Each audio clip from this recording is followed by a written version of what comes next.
একটা মেয়েকে ভালোবেসে খাঁচায় বন্দি করেছিল এক যুবক, কিন্তু সে জানতো না সে কোনো সাধারণ মেয়েকে নয়, বরং একটা আস্ত সিরিয়াল কিলারকে খাঁচায় বন্দি করেছে।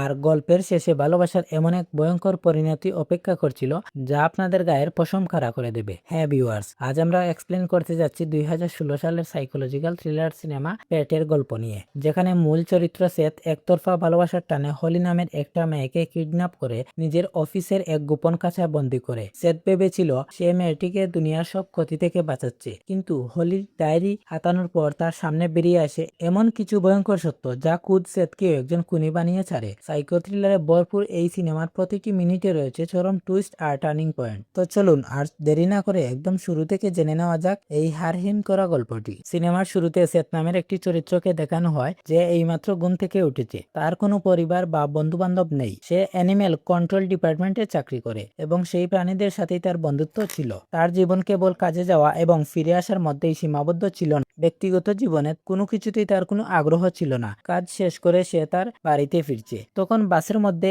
একটা মেয়ের সাথে তার দেখা হয়। সেথ তার কাছে যায় এবং হাই বলে, কিন্তু মেয়েটি তাকে একেবারেই চিনতে পারে না। সেথ তাকে হলি নামে ডাকে। সে বলে, আমরা হাই স্কুলে একসাথে পড়াশোনা করেছি। কিন্তু হলি তাকে মনে করতে পারছিল না। হলির একটি ডায়েরি আছে সেথের জোরাজুরিতে। সে বলে সে প্রতিদিন এতে তার জার্নাল লেখে। সেথ ওই সময় হলির প্রতি এক ধরনের টান অনুভব করতে শুরু করে এবং সে তাকে একসাথে এক কাপ কফি খাওয়ার প্রস্তাব দেয়। কিন্তু হলি তাকে জানায় যে সে একটি রেস্তোরাঁ ওয়েট্রেস হিসেবে কাজ করে এবং ইতিমধ্যে তার একজন বয়ফ্রেন্ড রয়েছে। কিছুক্ষণ পর সেথের কথা পুরোপুরি না শুনে নিজের গন্তব্যে পৌঁছে হলি বাস থেকে নেমে যায়। সেথ এতে মন খারাপ করে। তার বাড়িতে পৌঁছে সে সোশ্যাল নেটওয়ার্কিং সাইটে হলির প্রোফাইল খুঁজে পায়। এরপর সে প্রতিদিনের নিয়ম অনুযায়ী অ্যানিমেল কন্ট্রোল ডিপার্টমেন্টে যায়। সে তার সহকর্মী নেট নামের একজন সিকিউরিটি গার্ডকে কিছু একটা জিজ্ঞেস করে যে সে কিভাবে কোনো মেয়েকে ইমপ্রেস করতে পারে। নেট জানায় আত্মবিশ্বাসী হও, কারণ মেয়েরা বেশিরভাগ সময় আত্মবিশ্বাসী পুরুষদের পছন্দ করে। কথা বলার সময় একজন ডাক্তার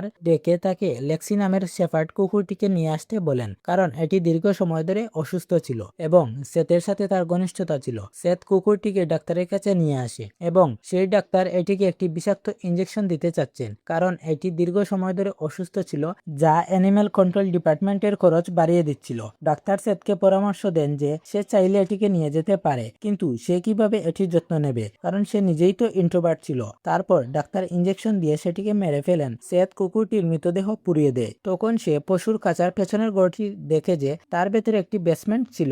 এটি দেখে সে অবাক হয়ে যায়। পরবর্তীতে সে তার বাড়িতে ফিরে আসে এবং হলি সম্পর্কে আরো ইনফরমেশন সংগ্রহ করতে শুরু করে। ইন্টারনেটের মাধ্যমে সে হলির রেস্তোরাঁ সম্পর্কে জানতে পারে। হলির ছবি দেখে সেথ অনুমান করার চেষ্টা করে যে তার পছন্দ অপছন্দ কি হতে পারে। সে এটি একটি নোটবুকে লিখে রাখে। পরদিন দুপুরের খাবারের জন্য সেথ হলির রেস্তোরাঁ যায়, কিন্তু হলি আবারও তাকে চিনতে অস্বীকার করে, তাকে অবহেলা করে। এমনকি সে তার নাম জানতেও আগ্রহী ছিল না। তা সত্ত্বেও সেথ তাকে একটি কনসার্টের আমন্ত্রণ জানায়। হলি রেগে গিয়ে সেখান থেকে চলে যায়। রাতে বাড়ি ফেরার সময় হলি টের পায় যে কেউ একজন তার পিছু নিয়েছে। আসলে পিছু নেওয়া ব্যক্তিটি ছিল সেথ। বাড়ি ফিরে সে তার বন্ধু ক্লিয়ারের কাছে সবকিছু খুলে বলে। তখন হলিকে তার বয়ফ্রেন্ড একটি ফোন করে। সে মাতাল অবস্থায় হলিকে বেশ অকথ্য ভাষায় কথা বলছিল। হলির আগে তার ফোন কেটে দেয় এবং আবার তার বন্ধুর সাথে কথা বলতে শুরু করে। পরের দিন হলি রেস্তোরাঁয় তার জন্য পাঠানো একটি ফুলের তোড়া পায়, যা কেউ একজন পাঠিয়েছিল। হলির ভাবে তার প্রেমিক এরিক হয়তো ক্ষমা চাওয়ার জন্য এই ফুলগুলো পাঠিয়েছে। সে রাতে তাকে এই বিষয়ে জিজ্ঞাসা করে, কিন্তু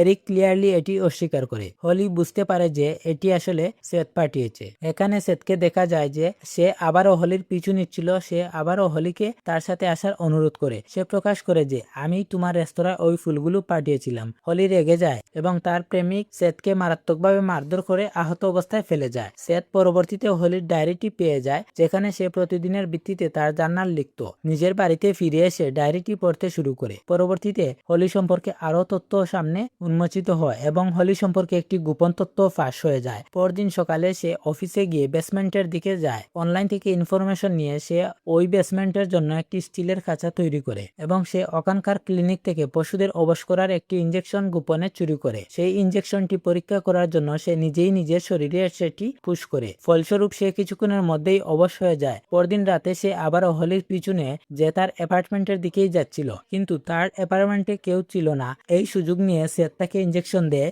এবং অবশ করে তাকে অপহরণ করে এবং একটি বাক্সে বন্দি করে অ্যানিমেল কন্ট্রোল ডিপার্টমেন্টে নিয়ে আসে। সেথ নেটের মনোযোগ অন্যদিকে ঘুরিয়ে দেয়। যখন নেটের নজর ওই বাক্সটির উপর পড়ে, সে হলিকে বেসমেন্টে নিয়ে গিয়ে নিজের তৈরি করা স্টিলের কাঁচা বন্দি করে। কিছুক্ষণ পর জ্ঞান ফিরে এলে হলি নিজেকে কাঁচা বন্দি অবস্থায় দেখতে পায়। নিজেকে মুক্ত করার চেষ্টা করার সময় তার নখ উপড়ে যায়। হলি চিৎকার করে কাঁদে, কিন্তু পশুদের আওয়াজ এবং বেসমেন্টে বন্দি থাকার কারণে তার কণ্ঠস্বর বাইরে পৌঁছতে পারে না এবং সে পুরো রাত সেখানে অন্ধকারের মধ্যে কাটিয়ে দেয়। পরদিন সে আবারও তার কাজে যায় এবং সে হলিকে কিছু খাওয়ার জিনিস এবং তার প্রয়োজনের জন্য একটি টয়লেট সিট দেয়। সে তাকে নিজের নাম মনে করায়, কারণ হলি কখনো তার নাম জানার চেষ্টা করেনি। এরপর সে হলিকে 2-3 দিনের জন্য অভাবেই রেখে দেয় এবং যখন সে আবার তার কাছে যায় তখন সে হলিকে অচেতন অবস্থায় পায়। সে তাকে জল পান করায়। খাবার দেওয়ার পর সেথ যখন চলে যাচ্ছিল তখন হলি তাকে থামায়, কিন্তু সে না থেমে চলে যায়। সে সেখানে একা ছিল এবং তার বন্ধু ক্লিয়ারের কথা কল্পনা করছিল।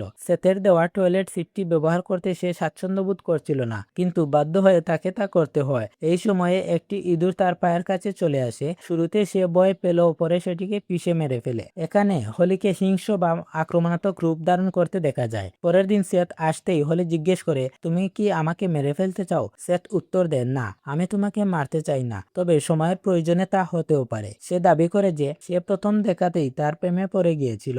আমি তোমাকে তোমার সুরক্ষার জন্য এখানে নিয়ে এসেছি, কোনো ক্ষতি করার জন্য নয়। এই কথা বলে সেথ চলে যায়। সেথ যখন বেসমেন্টে থেকে বের হচ্ছিল তখন নেট তাকে দেখে ফেলে। একটি মিথ্যা বলে সেথ সেখান থেকে চলে যায়। পরদিন সেথ যখন আবার হলির কাছে ফিরে আসে তখন সে তাকে তার ডায়েরিটি দেখায়, যেখানে তার সম্পর্কিত সবকিছু লেখা ছিল। সেথ তার বন্ধু ক্লিয়ার সম্পর্কে জিজ্ঞেস করে। হলি বলে, আমি তার ব্যাপারে কিছুই জানি না। সেথ বলে, আমি তোমাকে তার সাথে কথা বলতে শুনেছিলাম। হলি ভয় পেয়ে যায়, কারণ কাছা থেকে দুজনের কণ্ঠস্বর আসছিল, অথচ সেথ সেখানে একাই ছিল। হলি তাকে জিজ্ঞেস করে, ক্লিয়ার কি আসলে এখানে আছে? সেথ উত্তর দেয় না, কিন্তু হলি সেথের পেছনের দিকে ক্লিয়ারের উপস্থিতি দেখতে পাচ্ছিল। তখন সেথ তার সামনে আসল রহস্যটা ফাঁস করে দেয়। ক্লিয়ার নামের কোনো মেয়ের অস্তিত্বই নেই, বরং এটি তোমার একটি কাল্পনিক দৃষ্টিভঙ্গি যা তুমি কল্পনা করো এবং তুমি আসলে মানসিকভাবে অসুস্থ।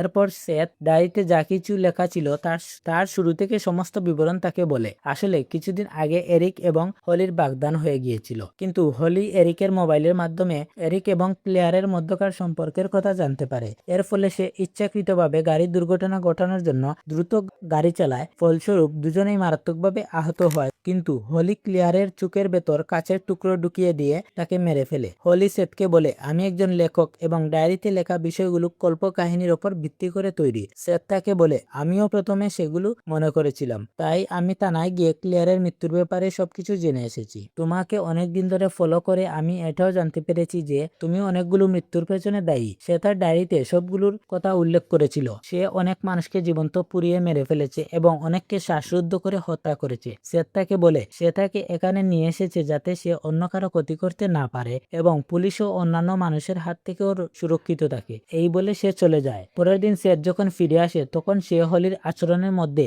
একটি পরিবর্তন লক্ষ্য করে। সে তার শরীর মুছছিল। সেথ তাকে ওই কোণগুলোর ব্যাপারে জিজ্ঞাসা করে, কিন্তু হলি তার মনোযোগ অন্যদিকে ঘুরিয়ে দেয়। সে স্টিলের কাঁচার সাথে নিজের মাথা জোরে জোরে আঘাত করে, যার ফলে সে আহত হয়ে পড়ে যায়। সেথ তাকে অনেকদিন ধরে খাবার খেতে দেয়নি। হলি যখন তার কাছে খাবারের জন্য অনুরোধ করে, সেথ সেগুলো প্রত্যাখ্যান করে। হলি তখন ভদ্র ও মিষ্টি গলায় কথা বলে এবং তাকে বশ করতে শুরু করে। সে বলে, আমি হয়তো তোমার প্রেমে পড়ে গিয়েছি। তার কথার জালে ফেসে গিয়ে সেথ তার জন্য খাওয়ার জিনিস আনতে যায়। এখানে নেট আবারও সেথকে বাইরে আসতে দেখে সেথ চলে যেতেই সে বেসমেন্টের দিকে এগিয়ে যায়। সে স্টিলের কাঁচা হলিকে বন্দি অবস্থায় দেখতে পায়। তাকে দেখে হলি তার কাছ থেকে সাহায্য চাইতে শুরু করে। সে তাকে কাঁচার তালাটি ভেঙে ফেলার জন্য অনুরোধ করে, কিন্তু নেট তালাটি ভাঙতে পারে না এবং ঠিক এই সময়ে সেথ সেখানে চলে আসে। উল্টো হলি সেথকে বলে নেটকে মেরে ফেলার জন্য। সে তাকে বলে, কাছাকাছি পড়ে থাকা পাথরটি দিয়ে ওকে মেরে ফেলো। ফলে নেটের মাথা তেতলে যায়, কারণ সেথ ঠিক সেটাই করে। সেও সেখানে মারা যায়। এখন সেথও হলির মতো একজন খুনি হয়ে গেল।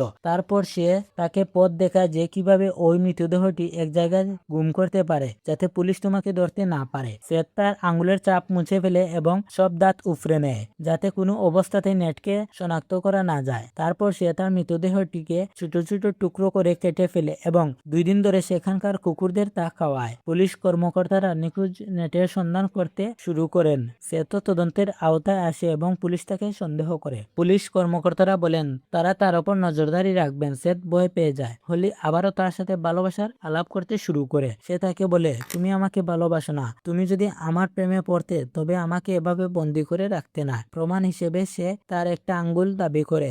একথা শুনে সেত স্তব্ধ হয়ে যায়। সে বলে, তুমি শুধু অভিনয় করো। সেত আবারও তার কথার জালে আটকে যায় এবং প্রচন্ড কষ্ট সহ্য করে নিজের আঙ্গুল কেটে ফেলে। সুযোগ বুঝে হলি তার ছুরিটি কেটে নিয়ে নিজের গলা কাটতে রেডি হয়। সে সেতকে হুমকি দেয় যে সে যদি তাকে যেতে না দেয় তবে সে আত্মহত্যা করবে। তার কথার মুখে পড়ে সেত কাঁচার দরজাটি খুলে দেয় এবং কাঁচা থেকে বাইরে এসে সে তার ওপর ভালোবাসার বাণী বর্ষণ করতে শুরু করে। সেত বিশ্বাস করে বসে যে হলি তার প্রেমে পড়েছে। অন্যদিকে হলি তার ছুরি দিয়ে সেতের গলা কেটে ফেলে এবং ঘটনাস্থল থেকে পালিয়ে যায়। দীর্ঘ সময় পর হলিকে এরিকের সাথে দেখা যায়। তাছাড়া তখন অল্প কাহিনীর বইটি প্রকাশিত হয়েছিল, কিন্তু এরিক তখনও তাকে ঠকাচ্ছিল। একদিন হলি তার অ্যাপার্টমেন্ট থেকে বেরিয়ে এমন একটি বাড়িতে যায় যেখানে সেই নোংরা ও রহস্যময় ব্যক্তিটি কাঁচায় বন্দী ছিল, যার একটি আঙ্গুল কাটা ছিল। এই লোকটি আর কেউ নয়, স্বয়ং সেত ছিল। তার অত্যন্ত শোচনীয় অবস্থার কারণে তাকে চেনা খুব কঠিন ছিল।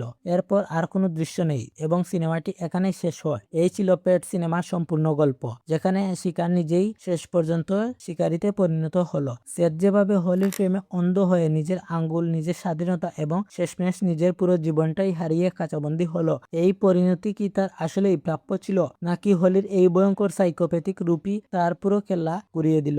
আপনাদের কি মতামত তা অবশ্যই নিচে কমেন্ট করে আমাদের জানাবেন। এই গল্পটি যদি আপনাদের ভালো লেগে থাকে তাহলে ভিডিওতে লাইক দিয়ে কমেন্ট করে সাবস্ক্রাইব করতে ভুলবেন না। দেখা হবে পরবর্তী কোনো ধামাকা ভিডিওতে। ততক্ষণ পর্যন্ত ভালো থাকুন, সুস্থ থাকুন। ধন্যবাদ।